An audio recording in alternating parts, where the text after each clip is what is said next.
All right, what's going on, you guys? Nick here with Nick's Ran the Powers. I've got a bunch of interesting stories for you guys today, so bear with me here. So the first story that I have for you guys today, something a lot of people have been sending to me and tagging me in. Busta Rhymes, the rapper, recently put up a post on Instagram saying that he was training with Dexter Jackson and Charles Glass with the caption, "The Blade, the Godfather, and the Dragon." And it also said, "Stay tuned, enough said." So I think we're probably going to be seeing a training video with Busta Rhymes, Dexter Jackson, and Charles Glass very soon at Gold's Gym Venice, which I'm very excited for. And for people that weren't really aware, a lot of people were surprised by this to see Busta Rhymes training with these guys. And if you've been following bodybuilding for a long period of time, you guys might remember maybe 6 years ago when Victor was making a bunch of training videos, Victor Martinez that is, for MHP on their YouTube channel. There was one particular training video where Busta Rhymes actually kind of crashed that training video and was watching Victor train. And that's because the coach that Victor Martinez has, Victor Munoz, also coached or trained Busta Rhymes. So Busta Rhymes has been interested in bodybuilding for a very long time. And one of the things that I found interesting about this post was that 50 Cent commented on the post and said, "Oh shit, Busta got Charles. He's going to get you right. He's the best." So I think it's kind of cool to see these worlds colliding here of hip-hop, rap, and bodybuilding, to see that 50 Cent knows who Charles Glass is and that Busta Rhymes is training with Dexter Jackson and Charles Glass. I think it's very, very cool to see pro bodybuilders getting respect from that particular community, and pro bodybuilders like Charles Glass, who are old school golden era guys. For hip-hop guys to know who these guys are, I think is pretty cool and pretty impressive. And personally, I would really like to see more mainstream crossover like this between kind of the hip-hop world and the bodybuilding world. I think they would make for some really good training videos, because there's lots of guys like 50 Cent, Busta Rhymes, LL Cool J that are in really, really good shape in the hip-hop world that probably train like bodybuilders, probably follow bodybuilding. It'd be really cool to see a lot more crossover training videos between these guys and professional bodybuilders. So I'm really looking forward to see whatever they put out, with Busta Rhymes, Charles Glass, and Dexter Jackson.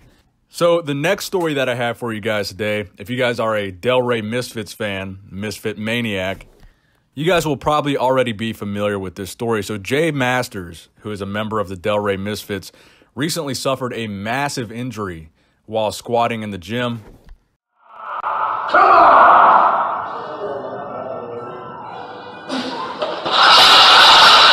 Oh shit! Call 911. Call 911. So in this video, Jay is squatting what looks to be like 7 or 8 plates and some change. And when he's coming up on that rep, he falls with the weight and he yells out, "Oh shit, call 911. And apparently what happened was he tore both quad tendons doing this lift. So this actually really sucks to see. And this is actually a very serious injury, probably a worst case scenario type of thing if you're squatting some heavy weight like that to tear both quads. Really not going to be a pleasant situation. So I'm sure it's kind of tough for all the Misfit Maniacs and members of the Genovaverse to see this happen, but I do think it was newsworthy because it was it's a really brutal injury. And I saw a lot of people in the comment sections laughing and making fun of it, but the reality is tearing both quads is major. I mean, it just sucks to see. So the next bodybuilding story that I have for you guys today is Lou Ferrigno related, and this has been making the rounds on some mainstream news circuits actually. So Lou Ferrigno put up a post on his Instagram where he is swearing in to the city of Manchester's police department in Missouri. So he became an honorary officer over there at the Manchester Police Department. He put up a post with this caption. He said, "My father was a lieutenant in Brooklyn and told me I would never be able to accomplish all that I have because of my hearing loss. Just tell me I can't do something." Then he has a clapping emoji after that. So I'm sure most of you guys are aware of kind of the bad blood that there was between Lou Ferrigno and his father.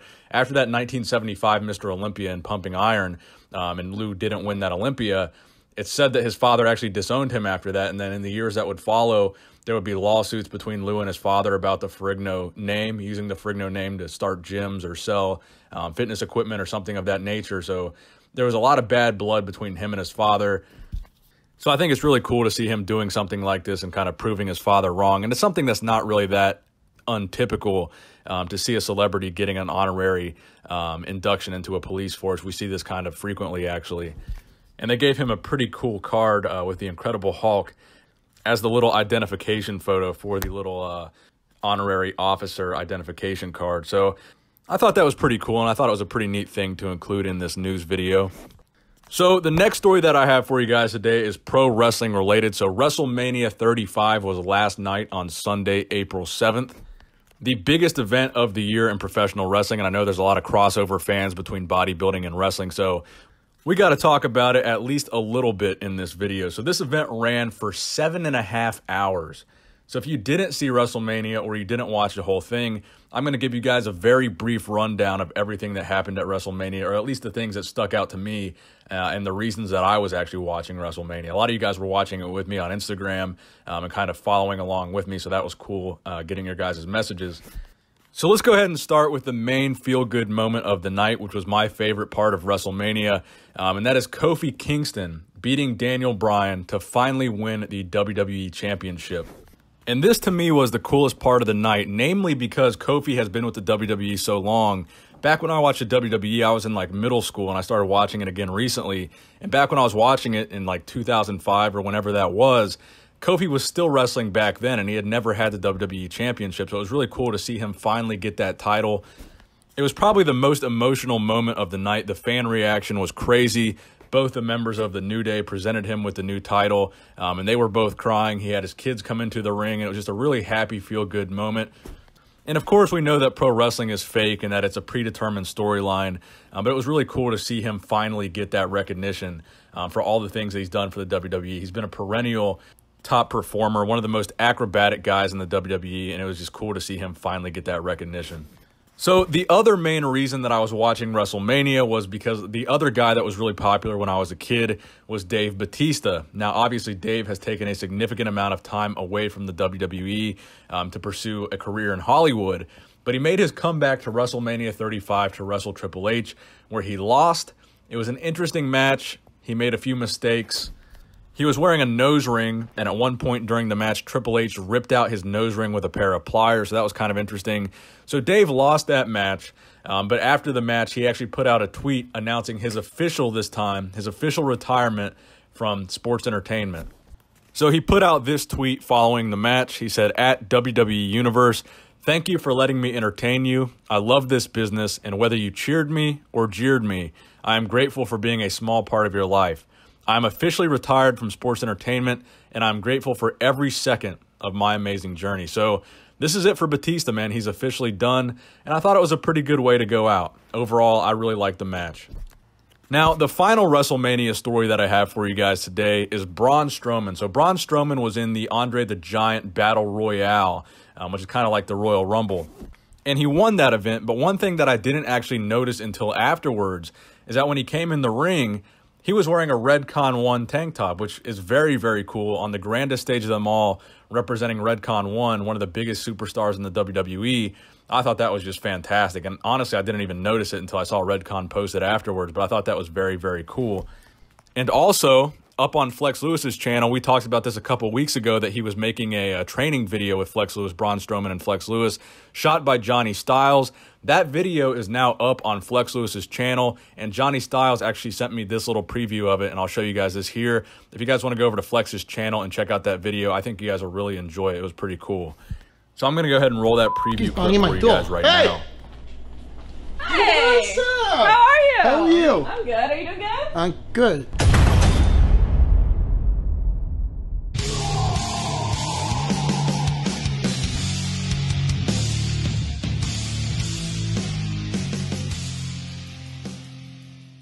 Now, the next story that I have for you guys today, of course, we are now 5 days out from the Arnold Classic South America.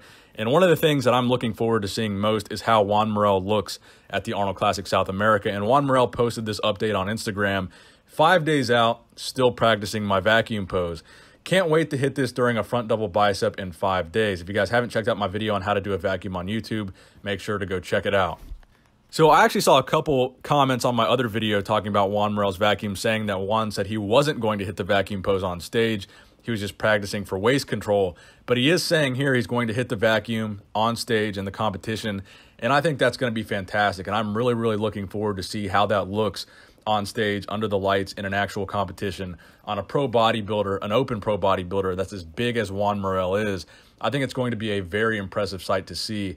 And I really, take my hat off to Juan Morel for being able to do this and, you know, recognizing the importance of being able to do this.